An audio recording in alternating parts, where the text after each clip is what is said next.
Бисмиллахир-рахманир-рахим. Акыркы кездерде чыныгы мусулмандык сыпат кайсыл иштерден билиниш керек, ачыкка тастыкталып, айгинелелип байканыш керек. Мына ушул суроолор көп, мындай бир көтөрүлүүдө. Чыныгы мусулман адамдын сыпаты биринчи кезекте ыйманын күчтүү кармаган, ыйманынын нуруна көңүл бурган, Аллах менен болгон мамилесине, андан кийин ошо пенделер менен болгон мамилесине ынта койгон адам болмокчу.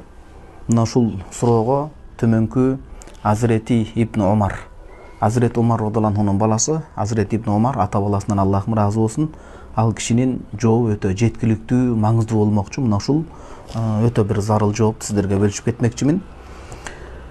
Бул китеп Шейх Мухаммад Юсуф Кандахлави рахимахуллахтын Хаяту Сахаба, сахабалардын жашоосу деген өтө баалуу бир эмгек, өзгөчө уникалдуу. Илим айдыңында өзүнүн орду бар, 3-томунун 180 бетинде келет. Ва ахраж ибн Асакира ан Мухаммад ибн Аби Қилата анна раджулан катаба ил ибн Умар радияллаху анхума ясалуху ан тааллумил илм. Азирети Абдулла ибн Умар радияллаху анхуманын доорунда, сахабанын баласы, өзү дагы чоң сахаба, илимде чоң, адеп ахлакта чоң дегеним. Мына ушул сахабага доорундагы замандаш адамы кат жөнөтөт алыстан. Ушул илим туурасында, илимдин алкагында кеп учуугун козгоп, илимдин зарылчылыгы туурасында мени илимге шыктандыра турган бир сөз сүйлөп берсеңиз деп кат жөнөткөндө, факатаб илейхи ибн Умар, сахаба Аллахым ыраазы болсун ата баласынан мындай бир жоопту жазган.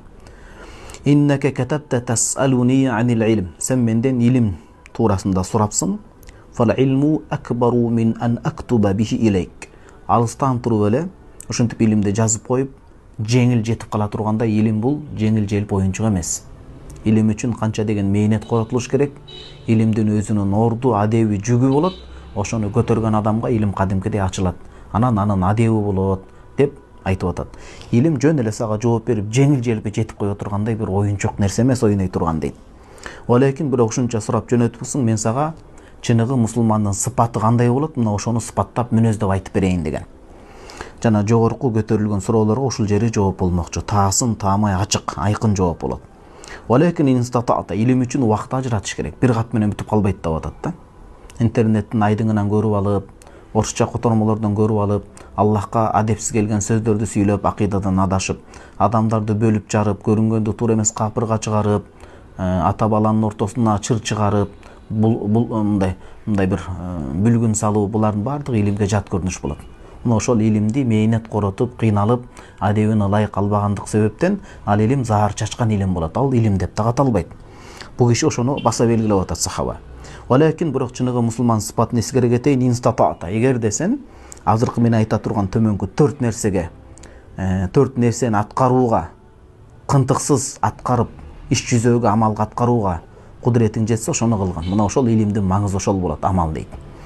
Биринчиси анталкаллаха каффал лисан ан арадил муслимин.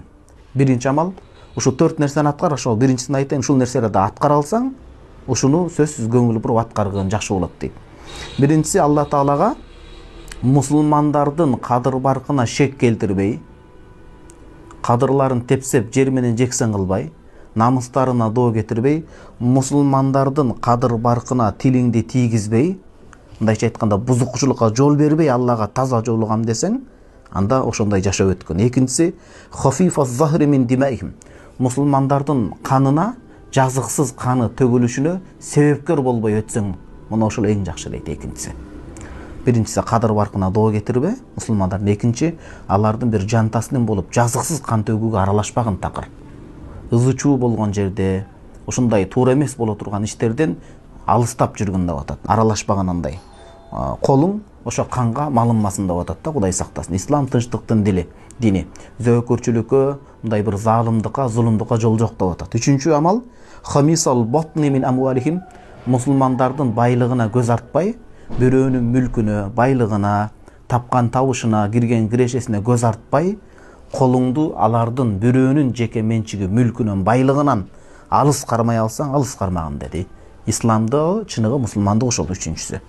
Төртүнчүсү лазиман жамаатахум, туура эмес акыйдадан, мындай бөйрөктөн шыйрак чыгарбастан, Аллахка адепсиз болгон нерселерди айтпастан, пайгамбарыбыз саллаллаху алейхи вассаламдан бери келе жаткан ахлу сунна вал жамаа матурди мисалы ошондой түз акыйданы карманып, мусулмандардын карманган акыйдасынан, жамаатынан чыкпай бекем тура турган болсоң, фафал, ушул 4 амалды аткаргының, Аллах таалам сага илимдин каймагын берет, чыныгы мусулмандык сыпат менен сыпатталган болосуң дейт.